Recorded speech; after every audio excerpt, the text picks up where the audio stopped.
ሰላም ጤና ይስጥልኝ ይህ የአማርኛ መጽሐፍት የዩቲዩብ የትረካ ቻናል ነው በዚህ ቻናል ዘወትር ሰኞ ረቡዕና አርብ ምሽት 3 ሰዓት ላይ የተመረጡ የአማርኛ መጽሐፍት ትረካዎችን ወደ እናንተ እናደርሳለን በዛሬው የትረካ ሰዓታችን ሻምበል ኢዮብ አባተ ጀነራሎቹ በሚል ርዕስ ካሳተሙት መጽሐፍ ውስጥ ያገኘነውን የኮሎኔል መንግስቱ ኃይለ ማርያም የመጨረሻ የሀገር ውስጥ ቆይታቸውንና የፖለቲካዊ ሁነቶችን እንዲሁም ወደ ዚምባብዌ ያደረጉትን ስደት በዝርዝር የተነተኑበት ምዕራፍ ወደ እናንተ እናደርሳለን ትረካውን ማድመጥ ሲጀምሩ ቪዲዮ ላይክ ማድረግዎን አይርሱ ቻናላችንን ሰብስክራይብ ካላደረጉ ሰብስክራይብ በማድረግ የቻናላችን ቤተሰብ ይሁኑ እስከ ትረካው ማብቂያ ድረስ አብራችሁን ቆዩ ይህቺ ድሃ ሀገር ናት ይሄ ነው ቢኖራት ቢተርፋት ሁሉም ይወዳት ነበር ሁሉም ይመጣ ነበር ድሃናትም እንዲሁ ናት ብዙም ይወዳት የለም እኛ ግን የምንቆመውም የምንሞተውም ከዚህ ድሃናታችን ጋር ነው ፕሬዝዳንት መንግስቱ ኃይለ ማርያም ለአዲስ አበባ ዩኒቨርሲቲ ተማሪዎች በ1983 ዓመተ ምህረት ካደረጉት ንግግር ውስጥ የተወሰደ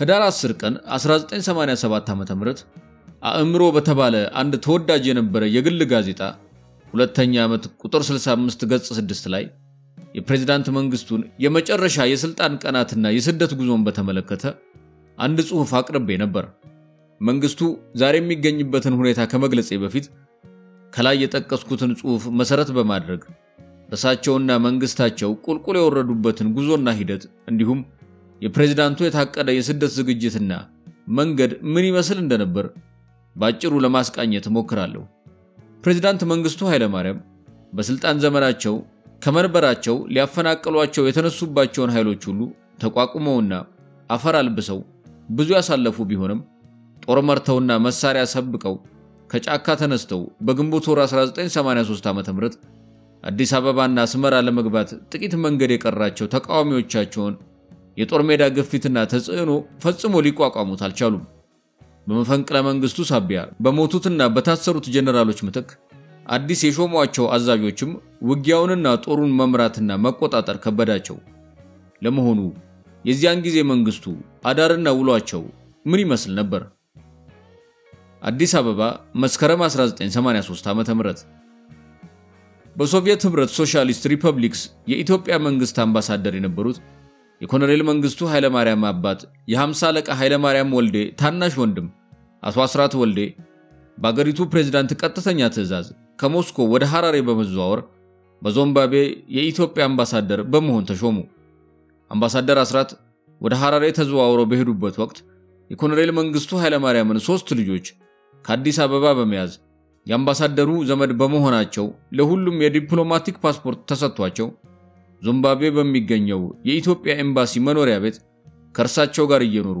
በአገሪቱ ከፍተኛ የትምህርት ተቋማት ውስጥ ትምህርታቸውን እንዲከታተሉ አድርገዋል የካቲት መጋቢት ሚያዝያ 1983 ዓመተ ምህረት ሰሞኑን የሲጃራ ፍጆታቸው ከመጠን በላይ የጨመረው ፕሬዝዳንት መንግስቱ ኃይለ ማርያም ቅልጥፍና የተሞላበት እንቅስቃሴያቸው ከተገታ ሰንበትበት ብሏል ሰራዊቱ ግንባሩን እየተወ ወደ መሐል ሀገር የመምጣቱ ጉዳይ ደግሞ ደጋግሞ በህሊናቸው ውስጥ እየተመላለሰ ሰላምና ረፍት ነስቷቸዋል ቅብጥብጥ የመንግስቱ አይኖች ዛሬ እንቅልፍ ማጣት ተደምሮባቸው ደም ለብሰው አቀርዝዘዋል በየሰዓቱ ከጦር ሜዳ የሚመጣውን የመርዶ መልእክት ጭራሹኑ በቋፍ ላይ ያለችውን የፕሬዝዳንቱን ነፍስ ከፍተኛ ሐሳብ ውስጥ ከቷታል ከሲጃራቸው ቀጥሎ ከእጃቸው ማትለየው በትረ መኮንናቸው ከሚሰጠው ወታደራዊ ግርማ ሞገስ አልፎ መሬት መቆርቆሪያና ቀኝ እግራቸውን መታመታ ማድረጊያ በአጠቃላይ መተከጃቸው ከሆነ ወራት ተቆጥሯል በሌላ በኩል ደግሞ የፓርቲና የመንግስት አካላት በሙሉ ጨርሰው ተዳክመዋል በዚህ የተነሳ አስተዳደራቸው አገሪቱን መቆጣጠር የማይችልበት ደረጃ ላይ እየደረሰ ነው በሁሉም አቅጣጫ የሚታየው ሁኔታ ፕሬዝዳንቱን ከማበሳጨቱ አልፎ ተስፋ አስቆርጧል በመሆኑም መንግስቱ መላው በጠፋባቸውና ግራ በገባቸው ሰዓት ሚያዝያ 11 ቀን 1983 ዓመተ ምህረት አርብ ከሰዓት በኋላ የመንግስት ስራ ሁሉ ቆሞ ህዝቡ ንግግራቸውን አትኩሮት ሰጥቶ እንዲያዳምጥ አዘዙ በዚሁ ረጅም ሰዓት በፈጀው ንግግራቸው ህዝቡ አሳሳቢውን ያገሪቱን ጉዳይ በጥሞና መርምሮ በቀጥታ የድርጊቱ አቅጣጫ የሚያመላክት አፋጣኝ ምላሽ እንዲሰጣቸው ጥሪ ያቀረቡ። ይሁን እንጂ ህዝቡ ፕሬዝዳንቱን ለጠየቁት ጥያቄ በምን ሁኔታና እንዴት ምላሽ እንደሚሰጣቸው በግልጽ የተገለጸበት ወይም የተዘጋጀለት መድረክ ባለመኖሩ ጥሪውን በማዳመጥ ብቻ አለፈው። ከዚሁ ንግግራቸው 2 ቀናት በኋላ የጠሩት ያገሪቱ ብሔራዊ ሸንጎ አስቸኳይ ጉባኤም አገሪቱ ካለችበት አሳሳቢ ሁኔታ ለማውጣት መፍትሄ ለማቅረብ ተቸግሮ ከፕሬዝዳንቱ ፍላጎት ጋር ተጋጨ። በዚህ የተነሳ ለቀረቡት ጥሪ ከህዝቡ ምላሽ ያጡትና የአብዛኛው የሸንጎ አባላት አስተያየት ያልጣማቸው መንግስቱ ያለንበት ሁኔታ ቢያንስ ይሄ ጉባኤ ካልተረዳ የኢትዮጵያ ህዝብ እንዴት ሊያውቀው ይችላል በማለት በሸንጎ ላይ የመጨረሻ ተስፋ ቆርጠው ተናገሩ። አያይዘውም የኢትዮጵያን ህዝብ አድሬስ አድርጌያለሁ፣ ቅስፈታዊ የሆነ ምላሽ ያንተን ውሳኔ እንጠብቃለን ብለናል። ጀስት ኖርማሊ ጧት ሴቷን ቦርሳዋን ወንዱም መኪናውን አንስቶ ሲያበቃ ወደ ቢሮ ነው የገባው። እኔ ኃላፊነቴን ተወጥቻለሁ። ብታምኑም ባታምኑም ማንነቴን ለመግለጽና ማንንም ታሪክ እንዳይወቅሰኝ በማለት ለሸንጎ አባላት ገለጹ። ከዚህ ቀደም ባልታየ ሁኔታ ውስጥ የሸንጎ አባላት በድፍረት ፕሬዝዳንቱን በመናገራቸው መድረኩ ለብዙዎች አስደንጋጭ ሆነ። በተለይም የብሔራዊ ሸንጎ አባል የነበሩት አንድ የሃይማኖት አባት ወደ መንግስቱ ዞር ብለው ምናልባት በእርሱ አስተዳደር ምናልባት በእኛ አስተዳደር የኢትዮጵያ ህዝብ የማያምንበት ሆኖ ከተገኘ ከኢትዮጵያ አንድነት በኋላ ተወያይተን እርሶም እንደ አንድ ኢትዮጵያዊ በወታደርነት ደረጃው ያድራሉ ወይም ደግሞ ያገልግሎት ዘመኑ ተቆጥሮ ጡረታ እንሎታለን። ምንድነው ምንፈራውት? ከሀገር አንድነት አይበልጡም እርሶ። ነገር ግን በአሁኑ ሰዓት ላይ የኢትዮጵያን ህዝብ 50 ሚሊዮን ህዝብ በደም ባህር ማግደው ቆስቁሰው በእርሶ ኃላፊነት 18 ዓመት ሙሉ መርተው ሳያደራድሩ ሳያረጋጉ የኢትዮጵያን ህዝብ ለሳት ዳርገው በአሁኑ ሰዓት ውስጥ ላይ ከመሞት በስተቀር የቴዎድሮስን ጽዋ ከመጠጣት በስተቀር ሌላ እድል የሉትም። ይህንንም እንደማያበላሹ አምናለሁ። እዚህው እንደሚሞቱ እንጂ እንደሌሎች መሪዎች በዩሮፕ ውስጥ ይፈረጥጣሉ ብዬ እምነት የለኝም። እግዚአብሔር ምስክሬ ነው። ይህንን ህዝብ አጋልጠው ይሄዳሉ አልልም። መንጌ ከሷ ወንበር ላይ ደርቀው እንደ ቋንጣ እንደሚቀሩ ለታሪክ አምንቦታለሁ። ይህንን ባያደርጉ ግን ታሪክ ይፋረዶታል። ያለው ትድል ይሄ ብቻ ነው በማለት ተናገሯቸው። ሌላው የብሔራዊ ሸንጎ አባል የነበሩት ዶክተር ኃይሉ አርአያም እድል ተሰጥቷቸው የተናገሩት መንግስቱን የሚያስደስት አልነበረም። እኔ ደጋግሞ ምለው ነው ጓድ ፕሬዝዳንት፣ ህዝብና መንግስት ሆድና ጀርባ ሆኗል። ከዚህ ጀርባውን ለመንግስት ሰጥቶ ካኮረፈ ህዝብ ዛሬ ምንም ነገር መጠበቅ አይቻልም በማለት የፕሬዝዳንቱን ተስፋ ጨርሶ የሚያጨልም ንግግር አደረጉ። መንግስቱ ይህንን ጉባኤ የጠሩበትን ቀን ረገሙት። መፍትሄ ያመነጭልኛል ያሉት ጉባኤ ጭራሽ አበሳጫቸው። የብሔራዊ ሸንጎ አባላትም ተስፋ መቁረጥ በሚታይበት በዚህ የስብሰባው መንፈስ የተነሳ በዚያ ታሪካዊ አዳራሽ ዳግመኛ እንደማይገናኙ በተካዜ ተውጠው አረጋገጡ። ፕሬዝዳንቱ ሰራዊቱ በራሱ ጊዜ የውጊያ ቀጠናውን እየለቀቀ መምጣቱ ለህዝቡ አስተላልፈውት ለነበረው ጥሪ ምላሽ ማጣታቸውና ከብሔራዊ ሸንጎ አባላት በኩል የእርሳቸውን ፍላጎት የሚጻረር አስተያየትና የመፍትሄ ሐሳብ መሰንዘሩ አበሳጭቷቸው ተስፋ በመቁረጥ ምንም ማድረግ የማይችሉበት ደረጃ ላይ መድረሳቸውን ይገነዘባሉ። ከዚህ በኋላ ይመስላል ከገቡበት የጭንቀት ማዕበል ሁሉ የሚገላግላቸውንና የሚያወጣቸውን አስቀድመው እንዳቀዱ የታመነውን የመጨረሻውን መፍትሄ ስደትን ማሰላሰል የጀመሩት። አዲስ አበባ ሚያዝያ 1983 ዓ.ም የኢትዮጵያ የውጭ ጉዳይ ሚኒስቴር መስሪያ ቤት ሙሉ ለሙሉ ተቆጣጥሮ ለማሰራት ያልቻላቸው ወይም የማይችለው በቅርቡ ከሞስኮ ወደ ሐራሬ የተዘዋወሩት የፕሬዝዳንቱ አጎትና በዞምባቤ የኢትዮጵያ አምባሳደር የነበሩት አስራት ወልዴ ከሚያዝያ ወር 1983 ዓ.ም መጀመሪያ ጀምሮ አዲስ አበባ ውስጥ ይገኛሉ። ፕሬዝዳንት መንግስቱ ኃይለ ማርያም የብሔራዊ ሸንጎ አስቸኳይ ስብሰባ ከተጠናቀቀ 2 ቀናት በኋላ ሌተናንት ጀነራል ተስፋዬ ገብረ ኪዳንን የሪፐብሊኩ ምክትል ፕሬዝዳንት ምክትል ርዕሰ ብሔር በማድረግ ይሾማሉ። አዲስ አበባ ሚያዝያ 19 ቀን 1983 ዓ.ም ፕሬዝዳንት መንግስቱ ከአሜሪካው ፕሬዝዳንት ጆርጅ ቡሽ የተላከ መልእክት በጽህፈት ቤታቸው ተቀበሉ።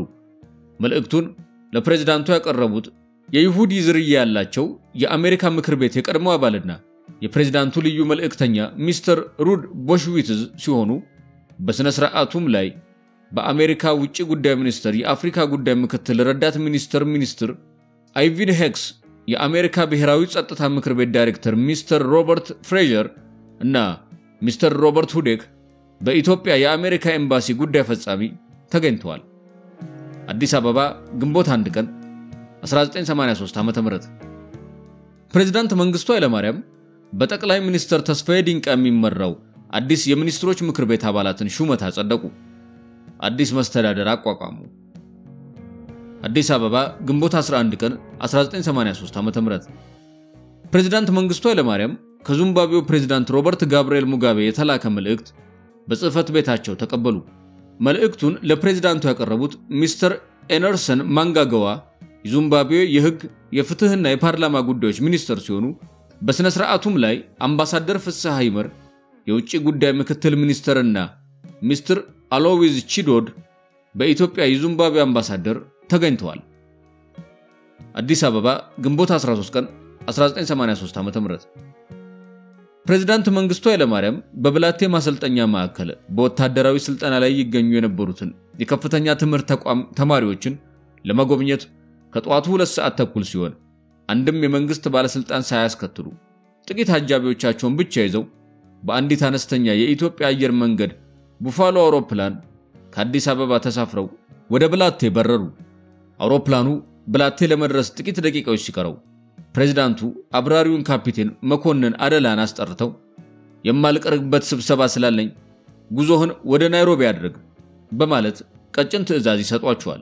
ካፒቴን መኮንን ለጉዞ ያደረጉት ዝግጅት ለብላቴ በመሆኑ የያዙት ነዳጅ ናይሮቢ ሊያደርሳቸው እንደማይችልና ለበረራውም ካርታ እንዳልያዙ ይገልጻሉ። መንግስቱ ግን ማንኛውንም ዘዴ ተጠቅመህ ናይሮቢ አድርሰኝ በማለት በመቆጣታቸው አብራሪው ከኛ አስፈሪ ሰው ጋር መከራከሩ ስላሰጋቸው የሚመጣውን ሁሉ ለመቀበል ቆርጠው በመነሳት አቅጣጫቸውን ለውጠው ወደ ኬንያ አመሩ። አዲስ አበባ ከረፋዱ 4 ሰዓት ከ30 ፕሬዝዳንቱ ከአዲስ አበባ ተነስተው ከበረሩ 2 ሰዓታት በኋላ በዚምባብዌ የኢትዮጵያ አምባሳደር የነበሩት አስራት ወልዴ የመንግስቱን ባለቤት ወይዘሮ ባንቺ ቢሻውን አዋክበውና አቻክሎ በመያዝ በቻርተር አውሮፕላን ከቦሌ ዓለም አቀፍ አውሮፕላን ማረፊያ ተነስተው ወደ ሐራሬ በረሩ። ናይሮቢ ግንቦት 13 ቀን 1983 4 ሰዓት ከ30 የናይሮቢ ኤርፖርት ተርሚናል ዳይሬክተር አንድ ከፍተኛ የኢትዮጵያ መንግስት ባለስልጣን የያዘ የኢትዮጵያ አየር መንገድ አውሮፕላን ጆሞ ኬንያታ ዓለም አቀፍ አውሮፕላን ጣቢያ ለማረፍ ፍቃድ መጠየቁን እንግዳውን ፓይለት የጠቀሰ የተርሚናል ሰራተኞች ሪፖርት ይደርሳቸዋል።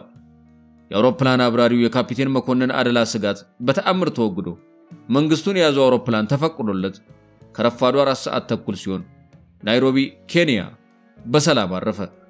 የኬንያው ውጭ ጉዳይ ሚኒስትር ስለ እንግዳው መምጣት ተጠይቆ የሚያውቀው ነገር እንደሌለ ለኤርፖርቱ ኃላፊዎች ያስታውቃል። ሁኔታው በእንዲህ እንዳለ ረዘም ላሉ ደቂቃዎች ለብቻው ፈንጠር ብሎ ከቆመው አውሮፕላን ውስጥ ለአየር ማረፊያው ሰራተኞች ባልተለመደ ሁኔታ አንድ ነገር ተከሰተ። 2 ክላሽንኮቭ ጠመንጃ ያነገቱና ግሪን ፋታኪ የለበሱ ወታደሮች ጥንቃቄ በተሞላበት እንቅስቃሴ ከአውሮፕላን ወረዱ። ዙሪያ ገባውን ቃኝተውና አካባቢውን ተመልክተው ተመልሰው ወደ አውሮፕላኑ ሲገቡ ይታያሉ። በሁኔታው የተደናገጡት የኤርፖርቱ የጸጥታ ሰራተኞች የተጠለፈ አውሮፕላን ሊሆን ይችላል በሚል ግምት በፖሊሶችና በጋዜጠኞች ታጅበው ወደ እንግዳው አውሮፕላን ተጠጉ። እዚያም እንደደረሱ ሁሉም አይናቸው ያየውን ማመን አቃተው። በሐሳብ ባህር ጭልጥ ብለው ይጠፉ አረንጓዴ ወታደራዊ ካኪ የለበሱ እጃቸውን ጉንጫቸው ላይ አስደግፈውና ተክዘው የተቀመጡ ሰው አዩ። ፖሊሶቹ ወደ አውሮፕላኑ ተጠግተው የነበሩ ጋዜጠኞችን ሁሉ በመመለስ የኢትዮጵያው መሪ ኮሎኔል መንግስቱ ኃይለማርያም መምጣታቸውን ደረጃቸውን ጠብቀው ለኬንያው ፕሬዝዳንት ጽፈት ቤት ገለጹ። ከአየር ማረፊያው ወደ ፕሬዝዳንቱ ጽፈት ቤት የሚወስደው የናይሮቢ ከተማ ጎዳና አላርም በሚያሰሙ የእንግዳ ተቀባይ ሞተር ብስክሌቶችና መኪኖች ተጨናነቀ። መንገዱ ከትራፊክ ትርምስ ነፃ ሆነ። ከጥቂት ደቂቃዎች በኋላ የኬንያ ፖሊስ ኮሚሽነር ወደ አውሮፕላኑ ተጠግተው ከመንግስቱ ጋር ሰላምታ ከተለዋወጡ በኋላ አመጣጡን በኦፊሻል ስላላወቅን ፕሬዝዳንት አራኝሞይ ሊገኙ አልቻሉም። እርሳቸው አጣዳፊ ስራ ላይ ስለሚገኙ ሌላ ባለስልጣን መጥቶ ቢቀበሉ ቅር ይሎታል በማለት ትህትና በተሞላበት ሁኔታ ኮሚሽነሩ ይጠይቃሉ። ኮሎኔል መንግስቱም አውሮፕላን ውስጥ ከአንድ ሰዓት በላይ ስላቆያችሁኝ አዝኛለሁ። አሁን ግን በአስቸኳይ ፕሬዝዳንት ዳንኤል አራኝሞይን ማግኘት ፈልጋለሁ ይላሉ። ወዲያውም በኬንያው ፕሬዝዳንት ጽፈት ቤት ሚኒስትር ዴኤታ የሆነ አንድ ከፍተኛ ባለስልጣን ደርሰው መንግስቱን ከተቀበሉ በኋላ ጉዞ ወደ ቤተ መንግስት ሆነ። አዲስ አበባ ግንቦት 13 ቀን 1983 ዓ.ም ከቀኑ 6 ሰዓት ጦርነት ያስከተለው ሁኔታ እንዲለወጥ በልዩ ልዩ ወገኖች በልዩ ልዩ መልክ ጥረት ሲደረግ ቆይቷል። ሆኖም ግን ችግሩ አልተቃለለም። ይልቁንም ወደ ባሰ ደረጃ እየተሸጋገረ በመሄድ ላይ ይገኛል። ስለዚህም ደም መፋሰስ እንዲቆምና ሰላምም እንዲሰፍን በልዩ ልዩ ወገኖች የአገሪቱ ፕሬዝዳንት ከስልጣን መውረዳቸው እንደሚበጅ የታመነበት ስለሆነ ይህም በማመዛዘን ፕሬዝዳንት መንግስቱ ኃይለማርያም በዛሬው ዕለት ከስልጣን ወርደው ከኢትዮጵያ ውጪ ሄደዋል። ፕሬዝዳንቱ ከስልጣን በመውረድ አገር ለቀው በመሄዳቸው የሪፐብሊኩ ምክትል ፕሬዝዳንት ሌፍተናንት ጀነራል ተስፋዬ ገብረኪዳን ተክተው ይሰራሉ በሚል አስደንጋጭ ሰበር ዜና የኢትዮጵያ ሬዲዮ የቀትር ስርጭቱን ጀመረ። የኢህሪ ፕሬዝዳንት ሀገር ጥሎ መሄድ ህዝቡን እጅግ በጣም አስደነገጠው። ለኢትዮጵያ አንድነትና ህልውና አለኝታና መከታ ናቸው ብሎ ለተከተላቸው ከመፈንቅለ መንግስት ሴራ ሰለባነት የታደጋቸውና የእርሳቸውን አመራር ከልቡ አምኖና ተቀብሎ በየጦር ሜዳው የተማገደው ሰራዊትም ይህንን ሲሰማ ግንባሩን እየጣለ ወደ ጎረቤት ሀገርና ወደ መሃል ሀገር ጉዞን ጀመረ።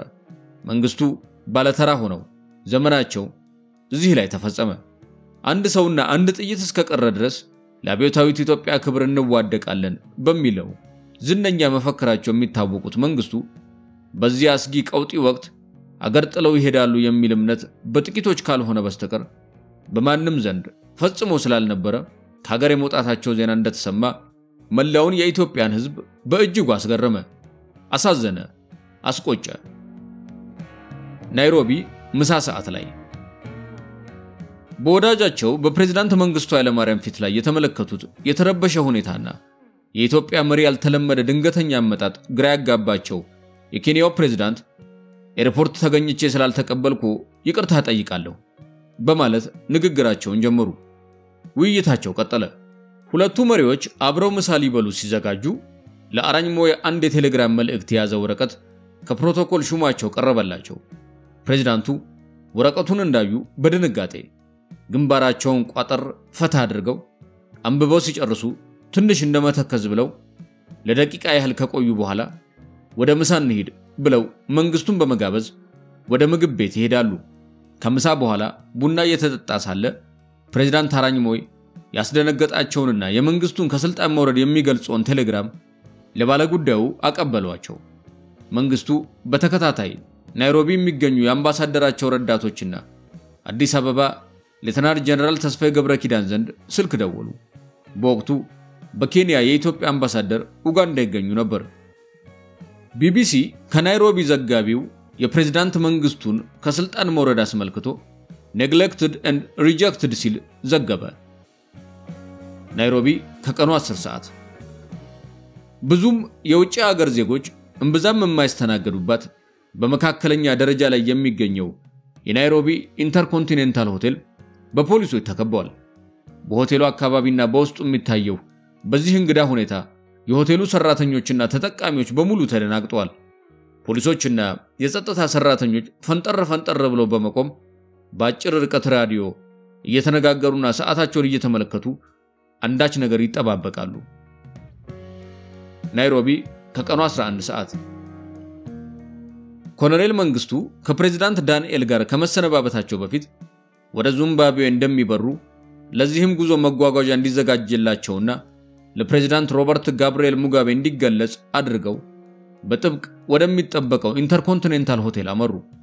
እዚያም ከመስተዋቱ ውጭ ያሉትን አበቦች ቁጭ ብለው በአትኩሮት እየተመለከቱ ሲጋራቸውንና ሻያቸውን በላይ ይሉታል። ከምሽቱ 2 ሰዓት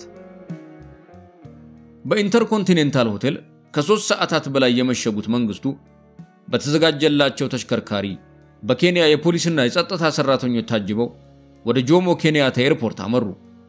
የመንግስቱ የጥበቃ ኃላፊ የነበሩት ሻለቃ ደመቀ ባንጃው በዚህ ዕድሜ ወደ ስደት አልሄድም፣ ወደ ሀገር እመለሳለሁ በማለት ለሌተናንት ጀነራል ተስፋዬ ገብረ ኪዳን የጽሑፍ መልእክት ለምክትል ጠቅላይ ሚኒስትር ኃይሉ ይመኑና ለመከላከያ ኢንዱስትሪ ኮሚሽን ኮሚሽነር ለነበሩት ለአምባሳደር ነሲቡ ታዬ ደግሞ የቃል መልእክት ይዘው ከጥቂት አጃቢዎቻቸው ጋር የዚያኑ ዕለት ምሽት ወደ አዲስ አበባ ተመለሱ። መልእክቱ በቤተ መንግስት በልዩ ረዳታቸው በሻምበል መንግስቱ ገመቹ ኃላፊነት የሚንቀሳቀስ የሥራ ማስኬጃ ገንዘብ ከድሬዳዋ የጫት ቀረጥ ገቢ የሚገኘውንና ለሱዳንና ለሶማሊያ ተቃዋሚዎች በእርዳታ መልክ የሚሰጠው ገንዘብ እንዲሁም የኩዌት መንግስት የሰጠው $20 ሚሊዮን የስጦታ ገንዘብ ለመከላከያ ኢንዱስትሪ ግንባታ እንዲውል የሚያዝ ነበር። ሐራሬ ዚምባብዌ ግንቦት 14 ቀን 1983 ዓ.ም እኩለ ሌሊት አካባቢ የህሊና መረጋጋት የማይታይበትና ኃይለኛና ቁጡ ሰው የያዘ የኬንያ ኤርዌይስ ቦይንግ አውሮፕላን ቀዝቃዛውን የምሽት አየርና ጨለማውን ሰንጥቆ እኩለ ሌሊት አካባቢ ሐራሬ ደረሰ። የዚምባብዌው ምክትል ፕሬዝዳንት ሚስተር ሳይመን ሙዜንዳና በዚምባብዌ የኢትዮጵያ አምባሳደር አስራት ወልዴ መንግስቱን ተቀብለው ወደ ሐራሬ የኢትዮጵያ ኤምባሲ ወሰዷቸው። በወቅቱ የአገሪቱ ፕሬዝዳንት ሮበርት ጋብርኤል ሙጋቤ ከዚምባብዌ ውጪ ነበሩ። እንዲህ ሆኖ 17 ዓመት ሙሉ ኢትዮጵያን በጠንካራ መዳፋቸው ስራ አስገብተው ሲመሩ የቆዩት ፕሬዝዳንት መንግስቱ ኃይለማርያም ወልዴ ለአንዴና ለመጨረሻ ጊዜ በ50 ዓመት ዕድሜያቸው ከኢትዮጵያ የፖለቲካ መድረክ ተሰናብተው ሐራሬ አቅራቢያ በሚገኝ አንድ በጥብቅ በሚጠበቅ የተዘጋ ቪላ ውስጥ ከባለቤታቸውና ከልጆቻቸው ጋር በስደት መኖር ጀመሩ። የቀድሞው መሪ ወደ ዚምባብዌ ከመሄዳቸው አንድ ወር አስቀድሞ ማለትም በትክክል የብሔራዊ ሸንጎ አስቸኳይ ጉባኤ በተጠናቀቀበት ሰሞን በሐራሬ ከተማ የሚታተም አንድ ሳምንታዊ መጽሔት በእርግጠኝነት አገኘሁት ያለውን ምንጭ በመጥቀስ የኢትዮጵያው መሪ ከአገር በመኮብለል በዚምባብዌ ውስጥ በስደት ለመኖር አቅደዋል ሲል መዘገቡን ከመንግስት ለውጥ በኋላ በዚምባብዌ የኢትዮጵያ ኤምባሲ ውስጥ የሚሰሩ አንድ ዲፕሎማት ማለዳ ከተባለ መጽሔት 1985 ዓ.ም ቁጥር 3 ባደረጉት ቃለ ምልልስ ላይ ገልጸዋል። አዲስ አበባ ግንቦት 15 ቀን 1983 ዓ.ም ከቀኑ 6 ሰዓት የኢትዮጵያ ራዲዮ የቀድሞ ፕሬዝዳንት መንግስቱ ኃይለማርያም በብላቴ ማሰልጠኛ ማዕከል በስልጠና ላይ የሚገኙ የከፍተኛ ትምህርት ተቋም ተማሪዎችን ይጎበኛሉ በሚል ሽፋን ከአገር መኮብለሉን አንድ የመንግስት ምክር ቤት ቃል አቀባይ አስታወቀ። በዚምባብዌ የኢትዮጵያ መንግስት አምባሳደር አስራት ወልዴም ኮብላዩን መሪ በኢትዮጵያ ኤምባሲ ውስጥ ተቀብለው በማስተናገዳቸው ኃላፊነታቸው የተነሱ መሆኑን ቃል አቀባዩ ጨምሮ ገልጿል በማለት የኢትዮጵያ ዜና አገልግሎት ዘገበ። ይህ ዜና ከሁለት ቀናት በፊት የመንግስት ምክር ቤት በሰጠው መግለጫ ጋር በእጅጉ የሚቃረን ስለነበር ህዝቡን ሁሉ በማስገረም አልፎ ግራ አጋባ። የሆነ ሆኖ ፕሬዝዳንቱ ሀገር ለቀው ከሄዱ ከ3 ቀናት በኋላ ሻዕቢያ አስመራን ከአንድ ሳምንት በኋላ ደግሞ የኢህአዴግ ኃይሎች አዲስ አበባን ተቆጣጠሩ። ለዓመታት የዘለቀው የወንድማማቾቹን ደም ያፋሰሰው የእርስ በእርስ ጦርነት እዚህ ላይ አበቃ። ሐራሬ መስከረም 1984 ዓ.ም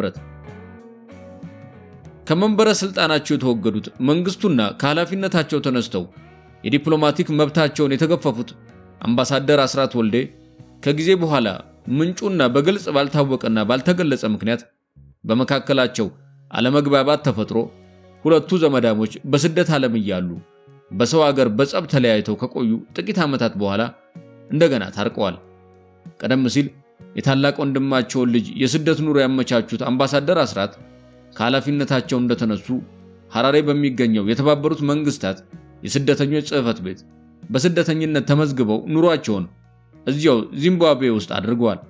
ከቀድሞ መሪ ጋር ሐራሬ ገብተው አብረዋቸው በስደት ይኖሩ ከነበሩ 5 የፕሬዝዳንቱ አጃቢዎች መካከል መንግስቱ በተስማሙበትና በፈቀዱላቸው መሰረት የመቶ አለቃ በቀለ ኃይሉ ወደ ሰሜን አሜሪካ ሲሄድ ሁለተኛው አጃቢ ወደ አገር ቤት ተመልሶ ገጠር ዘመዶቹ ዘንድ በግብርና እየተዳደረ ይኖራል። 3 ወታደሮች ደግሞ ከቀድሞ ፕሬዝዳንት ጋር ተለያይተው ኑሯቸውን ደቡብ አፍሪካና አውስትራሊያ ውስጥ አድርገዋል። ሐራሬ የካቲት 8 ቀን 1986 ዓ.ም የቀድሞ ፕሬዝዳንት መንግስቱ ኃይለማርያም በስልጣን ዘመናቸው ለፈጸሙት ወንጀል ለፍርድ ይቀርቡ ዘንድ ተላልፈው እንዲሰጡ የኢትዮጵያ መንግስት ለዚምባብዌ መንግስት ጥያቄ ማቅረቡን የቪኦኤ ጋዜጠኛ ትሬቮር ግራንዴ ከሐራሬ ዘገበ። ይህንን ተከትሎ የዚምባብዌ መንግስት ተቃዋሚ ፓርቲዎች አፍሪካዊው ስታሊን መንግስቱ ኃይለማርያም የአገሩን ዜጎች ጨፍጭፎ ዚምባብዌ ውስጥ ተደብቆ መኖር ስለሌለበት በአስቸኳይ ለኢትዮጵያ መንግስት ተላልፎ እንዲሰጥ በማለት አሳሰቡ። ይሁን እንጂ በወቅቱ የዚምባብዌ የውጭ ጉዳይ ሚኒስትር የነበሩት ዶክተር ናታን ሻሙያራሪ ለመንግስቱ ጥገኝነት ለመስጠት አስቀድማ ፈቃዷን የሰጠችው ዚምባብዌ ዛሬ ተመልሳ ቃሏን አጥፋ ብትገኝ የአገሪቱን ክብር የሚያጎድፍና ስሟንም የሚያጠፋ በመሆኑ መንግስቱን አሳልፈን ለመስጠት አንችልም በማለት በአገሪቱ ቴሌቪዥን ላይ ቀርበው ጠንከር ያለ ማብራሪያና መግለጫ ሰጡ። አዲስ አበባ ጥቅምት 1987 ዓ.ም የኢትዮጵያ መንግስት የቀድሞ ፕሬዝዳንት መንግስቱ ኃይለማርያም በስልጣን ዘመናቸው በፈጸሙት የዘር ማጥፋት ወንጀል ከሷቸው በሌሉበት አዲስ አበባ ላይ በፍርድ ቤት እንደሚታይ አስታወቀ። ሐራሬ ጥቅምት 24 ቀን 1988 ዓ.ም የህዝባዊ ግንባር ሐርነት ኤርትራ ሻዕቢያ የቀድሞውን የኢትዮጵያ መሪ መንግስቱ ኃይለማርያምን ለመግደል ወደ ሐራሬ የላካቸው ቅጥር ነፍሰ ገዳዮች ለወራት ያህል በመንግስቱ መኖሪያ አካባቢ ክትትልና ጥናት ሲያደርጉ ቆይተው አንድ ቀን መንግስቱንና ባለቤታቸው ወይዘሮ ባንቺን ጋንሂል በሚገኘው መኖሪያቸው አካባቢ ንፋስ ለመቀበል ወጥተው ሳለ ሳያስቡት በድንገት ያገኟቸዋል። ራሳቸውን ለመጠበቅ ምንጊዜም ንቁ የሆኑት መንግስቱ በመጀመሪያ ሁለቱን አጥቂዎቻቸውን በቅርብ ርቀት እንዳዩ ለዚምባብዌያውያኑ ጠባቂዎቻቸው እነዚህ ሰዎች የአገሬን ሰዎች ይመስላሉ፣ እኔን ሲያዩ በጣም ተደናግጠዋል፣ ያላንዳች ተንኮል ወይም የተለየ ተልእኮ ወደዚህ አልመጡምና ተከታተሏቸው በማለት እርሳቸውም ሽጉጣቸውን መዘው እንዳስተካከሉ በተለያየ አቅጣጫ የነበሩት ሁለቱ የሻዕቢያ አባላት ሊተኩሱ ሲዘጋጁ መንግስቱን ከሚጠብቁ የዚምባብዌ የጸጥታ ኃይሎች አስቀድሞ በተተኮሰ ጥይት ተመተው ቆስለው ይያዛሉ።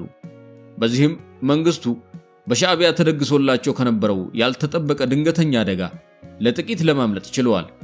ቆስለው የተያዙት የሻዕቢያ አባላት የሕክምና እርዳታ ተደርጎላቸው ከጉዳታቸው ካገገሙ ጥቂት ጊዜ በኋላ በመግደል ሙከራ ያለ ፈቃድ የጦር መሳሪያ ወደ ዚምባብዌ በማስገባትና ይዞ በመገኘት ወንጀል ተከሰው በአገሪቱ ፍርድ ቤት ቀረቡ።